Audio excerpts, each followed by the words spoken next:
যে কলকাতা শহর এই মুহূর্তে যে অবস্থায় দাঁড়িয়ে আছে, আমি যদি এই ক্লে মডেলটা যদি এই মুহূর্তে নিই, মানে এইটার সাথে যদি একটু দেখে বলেন যে ঠিক কি অবস্থানে রয়েছে, মানে এখানে মানে এই মাটিটা মানে ডিরেক্টলি এরকমভাবে গর্ত হয়ে যাচ্ছে কেন?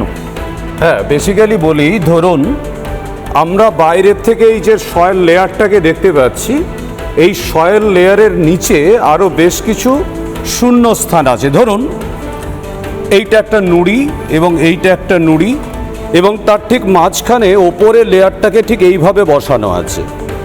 আমরা যদি কোনো একটা বাড়িতে অতিরিক্ত চাপ দিই বা অতিরিক্ত হাই লেভেলের কোনো কনস্ট্রাকশন করি, তাহলে মাঝখানে সারফেসটা ঠিক এইভাবে বসে যাবে।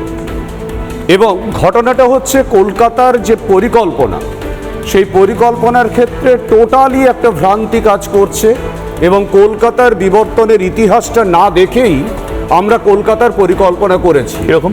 এবং এখনও আমরা যে কলকাতার যে পরিকল্পনা করি, যেটাকে আমরা সো কল ডেভেলপমেন্ট বলছি, বেসিক্যালি সেটা কিন্তু একটা ডেথ ভ্যালি তৈরি হচ্ছে, নাথিং মোর। তার কারণটা হচ্ছে কলকাতার একেবারে মাটির ওপরের যে স্তরটা, সেই স্তরটার নাম হচ্ছে কালীঘাট ফরমেশন। এর ডেপথ হচ্ছে 18 থেকে 20 মিটার।